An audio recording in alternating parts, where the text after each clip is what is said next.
રાજકોટમાં KPS club દ્વારા Speedwell party plot ખાતે ઉમાકાલાલ ગણેશ મહોત્સવનું ભવ્ય આયોજન કરવામાં આવ્યું છે. મહોત્સવ દરમિયાન દરરોજ રાત્રે વિવિધ સાંસ્કૃતિક તેમજ ધાર્મિક કાર્યક્રમોનું આયોજન કરવામાં આવે છે. ત્યારે મહોત્સવ દરમિયાન શ્રીનાથજીની ઝાંખીનું આયોજન કરવામાં આવ્યું હતું, જેમાં માનવ મહેરામણ ઉમટી પડ્યું હતું અને ભક્તિભાવનો અદ્ભુત માહોલ સર્જાયો હતો. વિશેષ મહેમાન તરીકે બાંડલેબના મૌલેશભાઈ ઉકાણી ઉપસ્થિત રહ્યા હતા. તેમણે પણ દુંદાળા દેવના દર્શન કરી આશીર્વાદ પ્રાપ્ત કર્યા હતા. તો શ્રી ઉમિયા માતાજી મંદિર સિસ્ટર પ્રેરિત આજે ઉમાકાલાલ સ્પીડવાલા ચોક રાજામાં આજે સુંદર મજાનું આયોજન છે.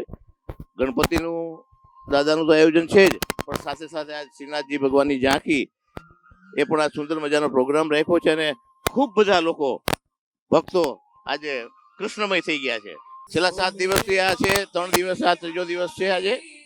અને લોકો જોકે ગયા વર્ષે પણ હતું અને લોકો ખૂબ આનંદ કરે છે અને ખૂબ મજા કરી રહ્યા છે.